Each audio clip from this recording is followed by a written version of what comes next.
आज हम आपको बताएंगे एक लड़के की कहानी जो मदुरई में पैदा हुआ था और आज पूरी दुनिया की टेक्नोलॉजी पर उसका राज है।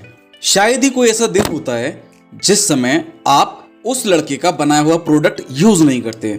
फॉर एग्जाम्पल, जिस प्लेटफॉर्म यानी कि यूट्यूब पर जहां आप हमारा वीडियो देख रहे हैं वो प्रोडक्ट भी उन्हीं के अंडर आता है।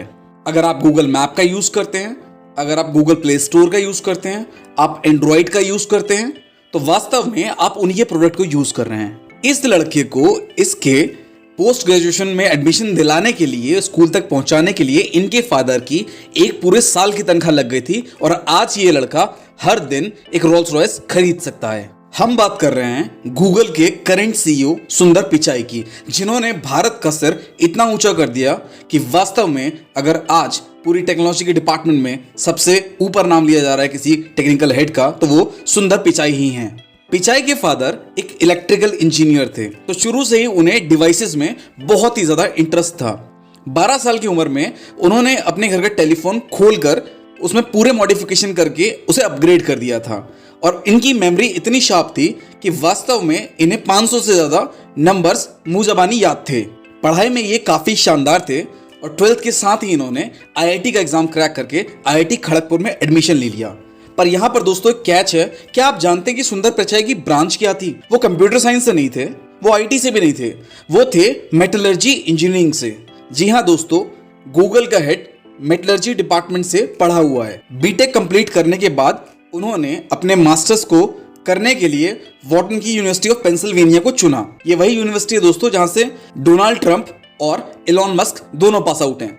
और यहां पर भी उन्होंने किसी कोर सॉफ्टवेयर में एडमिशन ना लेते हुए अप्लाइड मटेरियल साइंसेज में एडमिशन लिया। मतलब दुनिया की जो सबसे बड़ी टेक्निकल कंपनी गूगल का हेड है, उसका एक्चुअली बैकग्राउंड ही नहीं है कंप्यूटर साइंस और आईटी का। अपने मास्टर्स के बाद इन्होंने मैकेंजी में एज अ कंसल्टेंट काम किया और वहीं पर इन्हें प्यार हो गया इनकी जो करंट वाइफ हैं अंजलि से, जिन्होंने हर कदम पर इनका साथ दिया है।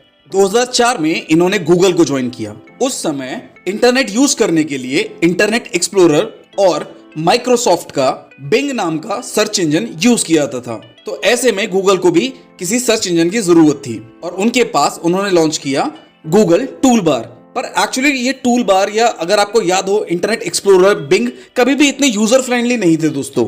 और क्योंकि सुंदर पिचाई एक इंडियन हैं, वो जानते हैं कि कितना जरूरी होता है किसी भी चीज का लाखों करोड़ों लोगों के लिए आसानी से यूजफुल होना। इसीलिए उन्होंने उस समय के सीईओ एरिक को एक प्रपोजल दिया कि हम लोग अपना एक खुद का ब्राउजर बनाएंगे जिसे यूज करना बहुत ही आसान होगा। ऐसे में एरिक खुले तौर पे उन्हें मना कर देते हैं कि नहीं, ये एक बहुत ही महंगा प्रोसेस रहेगा जिससे हम अफोर्ड नहीं कर सकते। इसके बावजूद सुंदर पिचाई ने अपना ये प्रपोजल गूगल के जो ओनर हैं लैरी पेज, उनके सामने रखा और डिटेल में बताया कि कैसे मैं इसे बनाने में सक्षम हूं। लैरी पेज को सुंदर पिचाई का आइडिया पसंद आया दोस्तों, और उसी के साथ लॉन्च हुआ जो आज दुनिया में सबसे ज्यादा यूज होने वाला सर्च इंजन है क्रोम। आप में से कई सारे लोग होंगे जिन्हें याद होगा कि 8-10 साल पहले अगर जरा सा भी टाइपिंग एरर हो जाए तो इंटरनेट एक्सप्लोरर बिल्कुल मना कर देता था कि इट्स अ रॉन्ग एड्रेस। पर गूगल ने हर तरीके की समस्या को सॉल्व करते हुए अपने क्रोम में हर तरीके का अपग्रेडेशन दिया। और पिचाई केवल यहीं तक नहीं रुके, उन्होंने कई सारे चीजों को इजीली अवेलेबल कराने के लिए गूगल का क्रोम कास्ट या क्रोम ओएस लॉन्च कर दिया।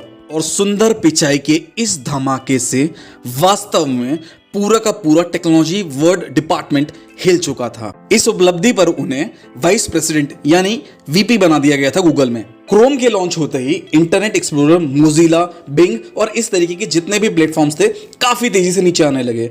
उसी समय माइक्रोसॉफ्ट ने और ट्विटर ने उनको अपने सीईओ पोस्ट के लिए ऑफर दे दिया। और वास्तव में दोस्तों एक इंडियन के लिए इतने प्राउड की बात थी और उसके बावजूद उसने दोनों के दोनों ऑफर डिक्लाइन कर दिए। गूगल ने भी सुंदर पिचाई को खुले तौर पर अपना पूरा समर्थन दिया और अपने हर टेक्निकल इवेंट के हेड में उन्हें लॉन्च किया। धीरे धीरे सुंदर पिचाई गूगल का उभरता हुआ फेस बन गए। पर सुंदर यहां पर भी कहां रुकने वाले थे। उन्होंने एंड्रॉइड में मॉडिफिकेशन करके उसे काफी सस्ते स्तर पर लाकर एंड्रॉइड 1 लॉन्च किया और गूगल 1 लॉन्च करने से 5 बिलियन लोगों को सुंदर पिचाई ने गूगल से जोड़ दिया। इतना बड़ा गेन कि गूगल का भी दिमाग खराब हो गया था। और इसके बाद उन्होंने घोषणा की कि सुंदर पिचाई ही गूगल के सीईओ बनेंगे। और 10 अगस्त 2015 को दोस्तों पिचाई गूगल के सीईओ बन गए और अभी भी हैं। 2018 में अगर हम उनकी सैलरी की बात करें दोस्तों तो 1150 करोड़ रुपए का पैकेज था उनका। 2019 में जो बढ़कर 2150 करोड़ का हो गया था और 2020 में दोस्तों वो 5 करोड़ रुपए प्रतिदिन कमा रहे थे और 2021 में कम से कम वो 8 करोड़ रुपए प्रतिदिन कमाने वाले हैं दोस्तों। मतलब हर दिन वो एक रोल्स रॉयस खरीद सकते हैं। एक 2 BHK में रहने वाला नॉर्मल हम लोगों की तरह मिडिल क्लास फैमिली का लड़का आज अगर पूरी दुनिया की सबसे बेहतरीन टेक्नोलॉजिकल कंपनी का हेड बन सकता है तो दोस्तों हम लोग भी बहुत ही शानदार तरीके से आगे बढ़ सकते हैं। सुंदर पिचाई ने यह साबित किया है दोस्तों कि फर्क नहीं पड़ता आप कहां से आ रहे हैं, फर्क नहीं पड़ता आप कहां रहते थे, फर्क नहीं पड़ता कि क्या आपका सरनेम था, पर फर्क पड़ता है इस बात से कि आप कहां जाना चाहते हैं। और वास्तव में अगर आप इसी मोटिवेशन से कहीं जाना चाहते हैं तो पहुंच ही जाएंगे वहां पर। अगर आपको हमारा वीडियो बनाने का तरीका अच्छा लगता हो दोस्तों तो प्लीज सब्सक्राइब कीजिए हमें, क्योंकि हम लेकर आते हैं ऐसे ही इंडियंस की बेमिसाल स्टोरीज।